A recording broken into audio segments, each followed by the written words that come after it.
Touch your chest right now. Feel that. A steady rhythm underneath your fingers. A thump that has never once paused since before you took your first breath. Your heart has beaten approximately 100,000 times today alone. Your lungs have pulled air into your body roughly 20,000 times since you woke up this morning. Your blood is moving through 60,000 miles of vessels right now at this exact second, carrying oxygen and heat and glucose to 37 trillion cells that are each doing something specific, something necessary, something that keeps the whole machine running. You have been operating this system your entire life without giving it a single conscious instruction. And then one day it stops. And the 60 seconds that follow are not what you think they are. Most people assume the answer is simple. You die. The brain shuts off like a switch being flipped. The body goes quiet. Everything fades. End of story. But that's not quite right. And the real answer is stranger than almost anything modern medicine has ever been forced to confront. Because the moment you call death is not actually a moment at all. It is a process. A long, strange, surprisingly active process. And your body in those first 60 seconds after the heart stops is doing things that would genuinely unsettle you if you could watch them happen. Things that have forced doctors, philosophers, and neuroscientists to ask a question they still cannot fully answer. Not philosophically, medically, precisely. When exactly did you die? Let's start with what your cells are actually doing. Because cells are the reason any of this matters. And understanding them is the only way to understand why death is so much more complicated than a flat line on a monitor. Your body contains roughly 37 trillion cells. They are not all the same. They do not all perform the same functions, and crucially, they do not all die at the same time. This is one of the most important and most consistently overlooked facts about human death. Different tissues have radically different survival windows once the heart stops. Neurons in your cerebral cortex begin dying within 4 to 6 minutes without oxygen. Muscle cells can survive for several hours. Bone cells remain viable for days. And the implications of that gap between the first cell that dies and the last are far more unsettling than most people ever stop to consider. Go back to ancient Greece, around 400 BC. The physician Hippocrates, working on the island of Kos off the western coast of what is now Turkey, was among the first thinkers in recorded history to describe death as a medical transition rather than a single divine moment. He observed that dying patients passed through recognizable stages, that the body resisted, that something fought back before giving way. His observations were clinical, careful, and centuries ahead of the tools needed to explain them. But it would take another 2,400 years before science could identify the mechanism behind that resistance. In 1816, a French physician named Xavier Bichat, working in Paris at the Hôtel du Hospital, proposed something genuinely radical for his era. He argued that life did not reside in the heart or in the soul or in any single organ. It resided in the tissues themselves. He described what he called vital resistance, the idea that a living body was engaged in a constant active struggle against decomposition, happening at the cellular level, invisibly, every second of every day. And when that struggle ended, he insisted it did not end everywhere at once. It ended in sequence, in pieces, over time. Bichat died at the age of 30, before he could fully prove it. But he was right about almost everything. And here's what's fascinating. The cascade he described is exactly what your body enters in the seconds after your heart stops. The first thing that happens within approximately 10 seconds of cardiac arrest is that your brain loses consciousness. Your neurons are extraordinarily expensive organs to maintain. They consume roughly 20% of your body's entire oxygen supply, despite representing only about 2% of your total body weight. When the heart stops pushing oxygenated blood through the arterial system, the brain notices almost immediately. Within 10 to 15 seconds, the electrical activity that produces your experience of being a person begins to collapse. You are no longer registering the room around you. You are no longer tracking time. The continuous first-person sensation of existing, of being inside a body, looking out at the world, quietly vanishes. But your cells are still alive, not metaphorically, literally alive, metabolically active, running their internal chemistry on whatever reserves of oxygen and glucose remain trapped inside them, burning through what they have left. In 2013, neuroscientist Jima Borjajan at the University of Michigan published a study that genuinely disturbed the scientific community. Her team monitored the brains of rats in the moments immediately following induced cardiac arrest. What they expected to find was a gradual fade.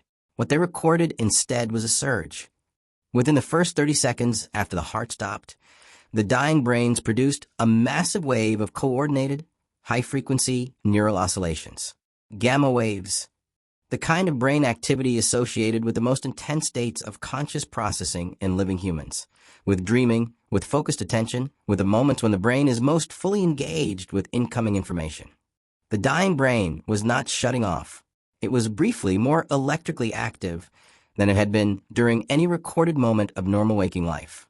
The team described it as paradoxical excitation. The brain, losing its blood supply, briefly became more alert. But that's only half the story.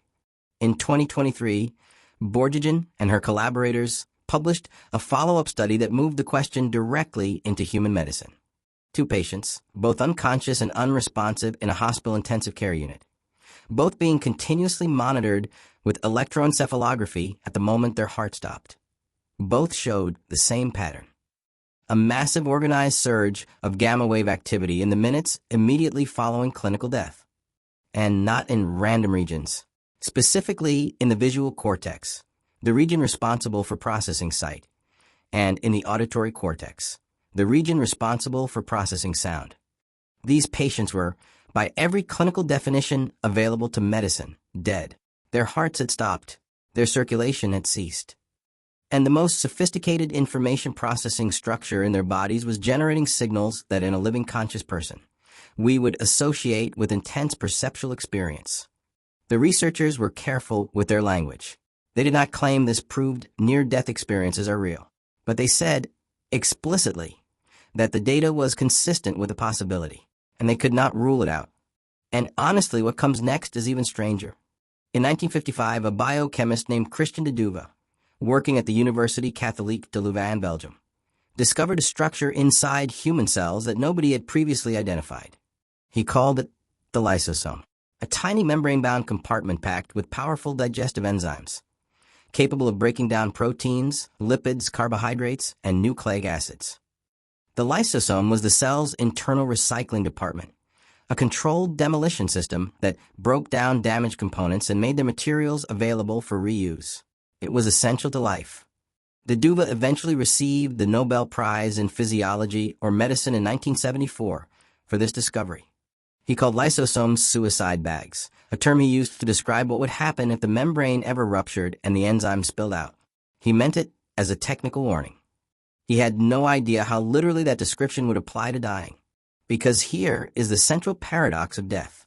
The same structures that once kept you alive are the very things that begin destroying you. When the heart stops and oxygen delivery fails, your cells do not simply cease. They switch to a backup energy pathway called anaerobic metabolism, burning available glucose without oxygen and producing lactic acid as a byproduct. That lactic acid accumulates rapidly inside the cell. The internal environment grows acidic. And as the pH drops, the membrane surrounding the lysosomes begin to weaken, destabilize, and eventually rupture. The digestive enzymes spill into the cellular interior, and they begin dissolving the cell from the inside out, the machinery that kept you running turns on itself. This process is called autolysis. It begins not hours after death. It begins within minutes, while the body is still warm, while the skin still holds its color, while it still looks exactly like you. Which raises an uncomfortable question. If autolysis begins within minutes, and if different tissues die at completely different rates, then when exactly did you die? Your skin cells can survive for up to 24 hours after cardiac arrest. Your bone cells remain viable for several days. The corneal cells at the front of your eyes remain transplantable for up to 12 hours after death. This is not theoretical.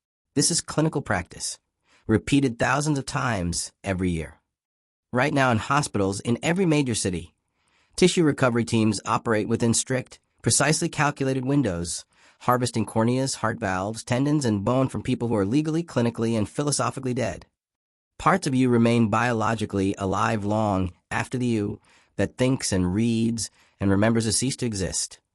And that forces medicine into a position it has still not fully resolved. The boundary between life and death is not a line. It is a gradient, a slow tissue-by-tissue slope, and you slide down it, cell by cell, over hours. But here's what nobody talks about.